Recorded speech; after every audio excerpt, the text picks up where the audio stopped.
Well, ये कहना सही लग रहा है कि रविंद्र जडेजा का ये न्यूजीलैंड दौरा शायद उनके क्रिकेट कैरियर का आखिरी मैच था। एक्टिंग है। पिछले कुछ महीनों से विराट कोहली और रोहित शर्मा के वनडे करियर को लेकर लगातार सवाल खड़े हो रहे थे, लेकिन इस बीच रविंद्र जडेजा पर नजरें कम ही पड़ रही थी। न्यूजीलैंड सीरीज के बाद अब सारा फोकस जडेजा पर टिक गया है। टीम इंडिया को न्यूजीलैंड के हाथों वनडे सीरीज में चौंकाने वाली हार का सामना करना पड़ा। इंदौर में खेले गए आखिरी वनडे मैच में न्यूजीलैंड ने 41 रन से जीत हासिल की। ये न्यूजीलैंड की भारत में पहली वनडे सीरीज जीत है।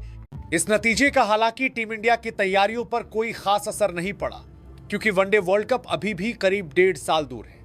मगर इस सीरीज ने एक सवाल खड़ा कर दिया है, क्या टीम इंडिया में रविंद्र जडेजा का सफर खत्म हो गया? पिछले कुछ महीनों में टीम इंडिया के दो सबसे बड़े बल्लेबाजों के करियर पर लगातार सवाल उठ रहे थे। पिछले साल टेस्ट क्रिकेट से संन्यास लेने के बाद विराट कोहली और रोहित शर्मा का वनडे फॉर्मेट में भी ज्यादा दिनों तक टिक पाना मुश्किल माना जा रहा था। मगर इन दोनों धुरंधरों ने लगातार बेहतरीन प्रदर्शन से दिखाया कि इस फॉर्मेट में अभी भी उनसे आगे बढ़ना इतना आसान नहीं है। मगर जहां सारा ध्यान रोहित और कोहली के करियर पर रहा है, वहीं वनडे फॉर्मेट में रविंद्र जडेजा का प्रदर्शन भी सवालों के घेरे में आ रहा है। टेस्ट में टीम इंडिया के लिए लगातार अच्छा कर रहे जडेजा वनडे क्रिकेट में वो कमाल दोहराने में बार बार नाकाम हो रहे हैं। न्यूजीलैंड के खिलाफ वनडे सीरीज तो के लिए किसी बुरे सपने जैसी रही। इस सीरीज के 3 मुकाबलों न तो वो रन ही बना सके और न कोई विकेट उनकी झोली में आया। इस सीरीज के 3 मैच में जडेजा के बल्ले से सिर्फ 43 रन निकले। उनका औसत तो 14.33 का रहा ही, साथ ही उनका स्ट्राइक रेट भी सिर्फ 66.15 का रहा। इन सीरीज दोनों टीम की ओर से 22 खिलाड़ियों ने बल्लेबाजी की।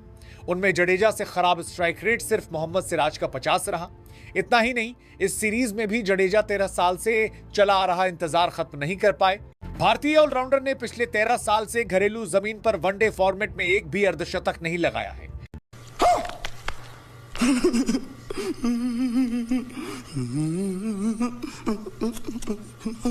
मगर सिर्फ बैटिंग ही नहीं, जडेजा की गेंदबाजी तो उससे भी ज्यादा परेशान करने वाली रही है।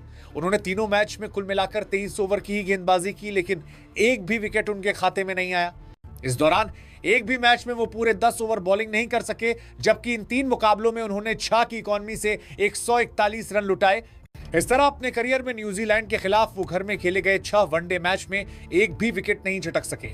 T20 से तो जडेजा वर्ल्ड कप के बाद ही संन्यास ले चुके थे, लेकिन टेस्ट में वो लगातार अच्छा कर रहे हैं। हालांकि यहां भी गेंदबाजी में उनका प्रदर्शन थोड़ा बिगड़ा है, लेकिन बल्ले से वो दम दिखा रहे हैं। मगर वनडे में उनका प्रदर्शन लगातार गिरता ही जा रहा है। इंदौर वनडे में जब टीम इंडिया को बल्ले से उनके कमाल की जरूरत थी, तब वो एक बाएं हाथ के स्पिनर पर शॉट जमा कर आउट हो गए। जिस गेंदबाज पर उनका शॉट बाउंड्री के पार जाना चाहिए था, वो होलकर स्टेडियम जैसी छोटी बाउंड्री वाले मैदान में भी फील्डर के हाथों में पहुंच गया। इसने जडेजा की पावर हिटिंग, फिनिशिंग और यहां तक कि क्रीज पर टिककर साथ देने की काबिलियत को सवालों के घेरे में खड़ा कर दिया था। खास तौर पर अक्षर पटेल की तुलना में जडेजा का केस फिलहाल कमजोर पड़ता दिख रहा है। ऐसे में अब ये आवाजें तेज होने लगी हैं कि अगले साल वर्ल्ड कप को देखते हुए जडेजा से आगे बढ़ने का वक्त आ गया है। खास तौर पर टीम इंडिया की अगली वनडे सीरीज जुलाई में इंग्लैंड दौरे पर है। उस दौरे पर अगर जडेजा को ड्रॉप किया जाता है तो हैरानी नहीं होगी, क्योंकि फिलहाल तो यही लग रहा है कि इंदौर में उन्होंने टीम इंडिया के लिए अपने करियर का आखिरी वनडे मैच खेल लिया है।